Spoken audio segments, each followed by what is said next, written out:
함께 은혜를 나누고자 합니다. 우리는 기도하는 사람입니다. 다시 말씀드려서 그리스도인이란 기도하는 사람들이다라고 정의할 수 있을 겁니다. 기도는 왜 우리가 기도하는 사람인가라고 묻는 질문에 기도는 하나님과의 교제입니다. 하나님과의 대화입니다. 기도는 하나님과의 사귐입니다. 교제가 이루어져야 그 안에서 생겨나는 희노애락을 경험하고 교제가 정상적으로 이루어져야 관계가 행복해지고 즐거움이 우리 속에 채워지기를 시작합니다. 그래서 하나님께서 우리들을 하나님과 교제할 수 있는 사람으로, 사귐이 가능한 사람으로 우리를 거듭나게 하셨고 우리를 지으셨습니다. 아무나 하나님과 교제할 수 있는 사람이 아닙니다. 하나님께서 만세전에 택하시고 예수 그리스도를 통하여 십자가의 보혈로 정결케 하시고 예수 그리스도의 의를 우리에게 입히셔서 하나님께 나올 때에 하나님과 소통이 가능케 한 사람들, 여기까지는 전적인 하나님의 은총입니다. 우리가 이 일에 있어서 그 어떤 것도 거들거나 그 어떤 것도 행한 일이 없는 일들이죠. 전적으로 하나님께서 계획하시고 전적으로 하나님이 우리에게 나타내신 사랑의 모습이라고 볼 수 있습니다. 이렇게 우리가 하나님의 은혜를 입어야 가능했던 것은 아니었습니다. 원래 하나님과의 교제가 가능케 됐고 하나님의 보시기에 심히 아름답다고 지으신 사람들, 그렇게 하나님께서 인간을 지으셨는데 하나님과의 이런 교제가 끊어지고 다시 하나님의 은총을 입지 않으면 불가능하게 된 일을 우리는 타락이라고 부릅니다. 하나님께서 이렇게 타락되어서 하나님과의 관계가 단절된, 하나님과의 우리에게 담이 쌓인 이런 우리들에게 우리를 불쌍히 여기셔서 하나님께서 우리에게 은혜를 베푸신 사건을 우리는 예수 그리스도의 사건이고 성령의 역사다 이렇게 규정합니다. 그래서 예수 그리스도의 사건을 통해서 그리고 성령의 역사를 통해서 우리는 우리의 죄를 벗어버리고 그리고 예수 그리스도의 의의 옷을 입고 빛의 갑옷을 입고 이 세상을 살아가는 사람들입니다. 그래서 하나님께서 우리를 누구로 대접하는가 하면은 하나님의 아들로 대접하고 하나님의 딸로 대접을 합니다. 그래서 하나님의 지체가 된 것이죠. 왜 우리가 하나님의 아들이고 왜 우리가 하나님의 자녀인가라고 말하면 하나님의 아들의 옷을 입고 있기 때문입니다. 하나님의 아들의 의를 입고 있기 때문에 오늘 우리들을 하나님의 자녀라고 하는 것으로 하나님 우리를 대하시고 우리를 가까이 하시고 우리가 하는 말을 들으시고 그리고 당신의 은혜와 능력을 우리들에게 부어주시는 일에 기뻐하시고 즐거워하신다는 사실을 우리는 알 수 있습니다.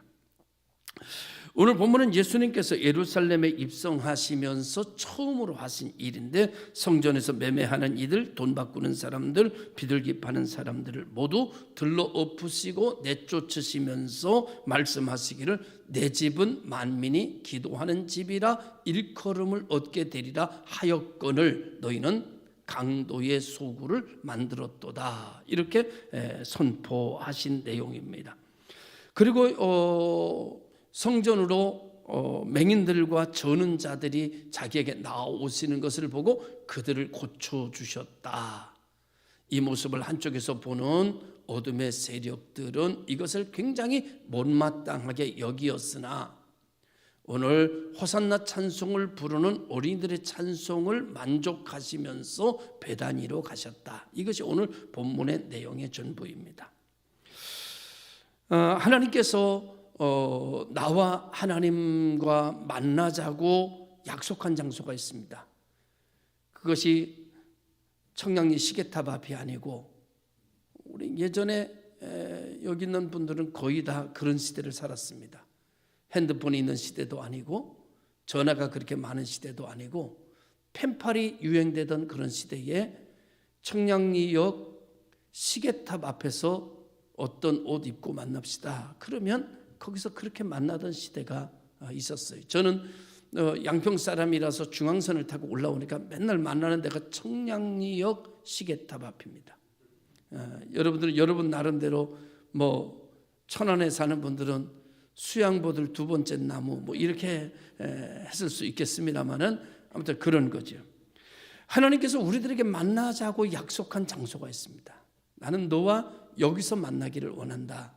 그렇게 하신 곳이 성전입니다.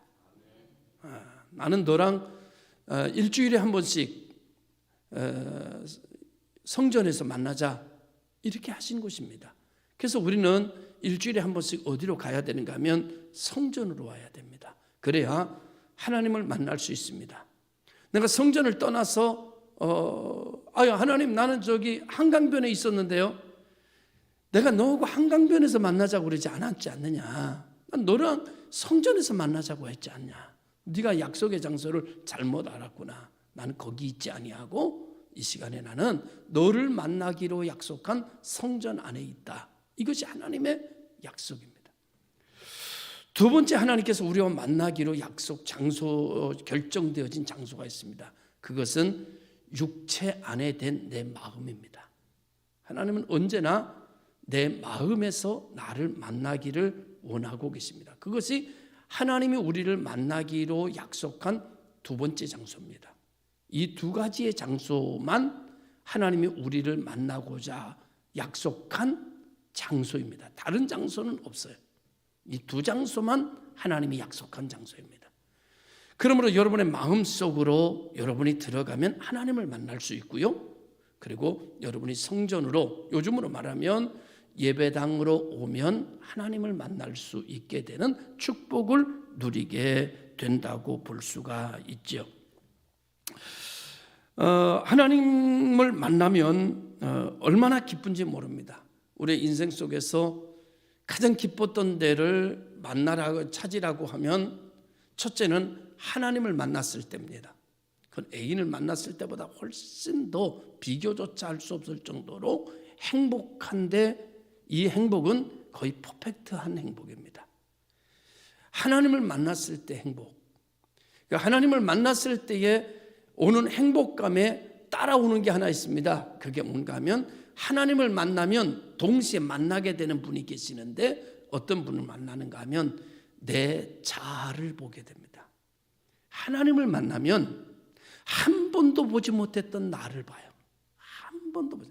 아마 이 세상에 살아가는 사람들 중에 자기 자신을 한 번도 만나지 못하고 세상을 떠난 사람들이 한 90% 될 겁니다.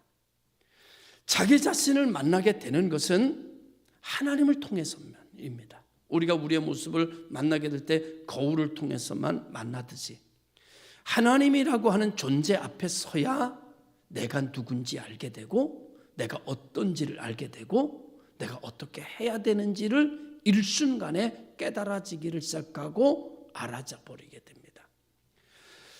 자, 그동안 만나지 못했던 창조주를 만난 기쁨이 너무나 큰데 동시에 한 번도 만나지 못했던 나랑 함께 살고 있는 내 자아를 만나게 되면 사람들은 굉장히 큰 행복감에 젖으면서 눈물을 흘리면서 동시에 뭘 보는가 하면 엄청난 하나님의 사랑과 엄청나게 비참한 자기 모습을 보게 됩니다.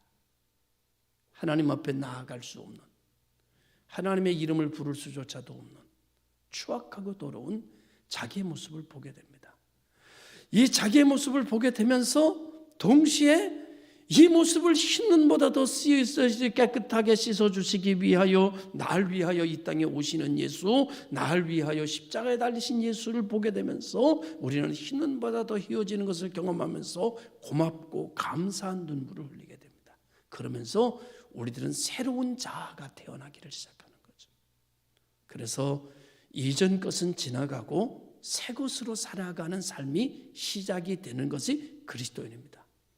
여기까지 오게 되면 이제 하나님 부르는 것이 자연스러워지게 되고 하나님의 이름을 부르는 게 기뻐지기 시작하고 하나님을 만나는 것이 즐거워지는 사람이 되어서 에덴 동산에서 아담과 하와가 하나님과 동산을 거닐듯이 우리가 세상의 길을 거닐면서도 하나님과 동행하는 역사를 이루어 나가기 시작합니다. 그리고 우리 언어 속에도 하나님과 교제하는 언어가 생겨나기를 시작하게 되고 그 언어를 통해서 하나님과 함께 호흡하는 인생으로 만들어지기를 시작해요. 이것이 오늘 우리들의 하나님이 만들어 가시는 모습 속의 하나라고 볼 수 있습니다. 그래서 기도는 주문이 아닙니다. 기도는 외우는 것도 아닙니다. 기도는 똑같은 말을 반복하는 것도 아니에요. 기도는 하나님과의 교통이고 하나님과의 나눔이고 하나님과의 데이트고 하나님과의 사귐입니다. 그런데 사람들은 이렇게 길을 걸으면서도 하나님과 사귀던 나를 새 속에 묻혀 잃어버리고 말았어요. 우리의 입에 언어에 늘상 하나님이 있었는데 우리의 언어에 하나님이 사라지기 시작했습니다. 우리의 마음속에 하나님이 계셨는데 우리의 마음에 하나님이 사라지기를 시작했어요. 그래서 하나님과 등 돌린 사람처럼 살아가는 인생이 되면서 인생 자체의 웃음도 인생 자체의 행복도 인생 자체의 기쁨도 서서히 사라지기를 시작했고 세속화된 인생으로 살아가고 있는 것입니다. 기도하는 사람들 중에는 두 종류의 사람이 있습니다. 한 종류의 사람은 내 생각대로 하나님을 바꾸고 싶은 사람이에요. 대부분의 그리스도인이라는 분들이 여기에 속해 있다고 생각합니다. 왜? 우리는 너무나 부족하니까. 우리는 너무나 연약하니까. 내 힘으로 해결할 수가 없으니까. 하나님을 불러서 이 문제를 좀 해결했으면 좋겠으니까. 그러니까 내가 원하는 대로 하나님이 생각을 좀 바꿔주셨으면 좋겠고 내가 바라는 대로 하나님이 좀 움직여줬으면 좋겠고 이 부분이 우리가 가지고 있는 하나의 부분입니다. 그런가 하면 또 이런 사람이 있습니다. 하나님의 뜻대로 나를 바꾸려고는 하는 사람이 있습니다. 하나님의 말씀대로 내가 변화되려고 하는 하나님 나를 바꿔주십시오.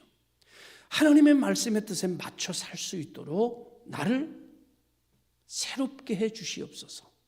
자기를 바꾸려고 하는 신앙생활하는 사람이 있습니다. 따지고 보면 이 두 가지는 우리들에게 다 있습니다. 그런데 너무나 많은 부분이 하나님을 바꾸려고 하는 부분이 내게 90%면 그것은 신앙이 아닙니다. 거기는 정말 하나님의 은혜가 거할 수가 없어요. 어찌 보면 90%는 어디에 있어야 되는가 하면 하나님 뜻 안에서 나를 바꾸려는 몸부림이 시작되는 것이 기독교적인 신앙이 아닐까라는 생각을 하게 됩니다. 오늘 어떤 목사님에게 이런 얘기를 들었습니다. 자기 어머니의 신앙과 아버지의 신앙의 차이를 이야기하면서 자기 어머니는 하나님 자기가 어렸을 때를 이렇게 신앙생활을 어머니가 신앙생활하는 모습을 보니까 어떤 신앙생활인가 하면 하나님을 바꾸시려고 애쓰시는 모습이었답니다. 여러 가지 어려운 일이 많고 힘든 일이 많고 집안에 사건 사고가 많으니 하나님 앞에 늘 울면서 하나님을 바꾸려고 하는 하나님을 변화시키려고 하는 기도로 집중되어 있던 모습이래요. 그런데 아버지의 신앙을 보면 아버지의 신앙은 하나님을 바꾸려고 하는 것이 아니라 하나님 뜻 안에서 자신을 바꿔가려고 하는 신앙이더래요. 그래서 그 목사님은 이 두 가지의 신앙 속에서 목사가 되면서 어디 쪽으로 치우쳐지기 시작했는가 하면은 하나님 뜻 안에 자기를 바꾸는 쪽으로 바뀌어져 가기 시작했습니다. 그러니까 그분은 모든 일 속에 하나님의 개입하심을 믿고 하나님이 일하신다는 사실을 믿고 서두르거나 불안해하거나 좌절하지 않습니다. 아무리 큰 문제 속에서도 그는 이렇게 말합니다. 그래도 하나님은 계십니다. 이렇게 얘기합니다. 우리라기보다는 일반적인 사람은 자기 문제가 해결이 되지 않으면 하나님이 없는 겁니다. 그런데 하나님 뜻 안에 자기를 바꾸려는 사람들은 하나님이 그럼에도 불구하고 이 일로 나를 바꾸시고자 하는 뜻과 섭리가 있다라고 믿고 그리고 주의 이름을 부르면서 이 일을 통해서 하나님이 원하시는 그 일을 나에게 알려주십시오 라고 기도하는 사람이 됩니다. 그러니 어떤 일이 있어도 하나님을 부인하거나 하나님을 의심하거나 하나님에게 물음표를 다는 법은 없습니다. 이것이 하나님 안에서 나를 바꿔가는 사람들의 모습이라고 저는 생각을 합니다. 여러분들은 어떻게 신앙생활을 하세요? 하나님을 좀 바꾸시고 싶으세요? 아니면 여러분이 바뀌어야 될 것 같습니까? 하나님도 바뀌고 교회도 바뀌고 여러분 주변 사람도 다 바뀌어도 내가 바뀌지 않으면 그건 지옥입니다. 모두가 안 바뀌어도 내가 바뀌면 천국입니다. 기독교는 나를 바꾸는 거예요. 근데 우리는 살아가면서 저도 참으로 오랫동안 내가 아닌 너를 바꾸려고 시도했던 것 같습니다. 되돌아보니까. 나를 바꾸는 것이 아니라 교인을 바꾸려고 하는 생각을 오랫동안 가졌던 것 같아요. 사실은 목사가 바뀌어야 교인도 바뀌고 내가 바뀌어야 세상도 바뀌고 내가 바뀌어야 은혜도 바뀌는데 그죠? 오늘 우리는 하나님을 바꾸려고 시도하는 사람이 되기보다는 기도하며 하나님과 교제하며 사귀며 나를 바꾸려고 하는 신앙생활로 내가 나아갔으면 좋겠다는 생각을 갖습니다. 기도하는 사람은 어떤 가운데서도 소망적입니다. 하나님의 뜻이 이루어지고 있는 것이다. 나는 이해할 수 없지만 나는 이것을 견디기가 힘들지만 하나님의 뜻이 있을 거다. 그리고 이것은 그냥 지나가는 것이 아니라 내게 하나님의 뜻을 이루어가는 과정 속에 있는 거다라는 믿음을 가지고 아멘 하고 기도하며 살아가기에 기도하는 사람은 소망이 사라지지 않습니다. 기도하는 사람은 믿음의 사람입니다. 믿음이 없이는 하나님을 기쁘시게 할 수 없고 믿음이 없이는 하나님 앞에 기도할 수가 없습니다.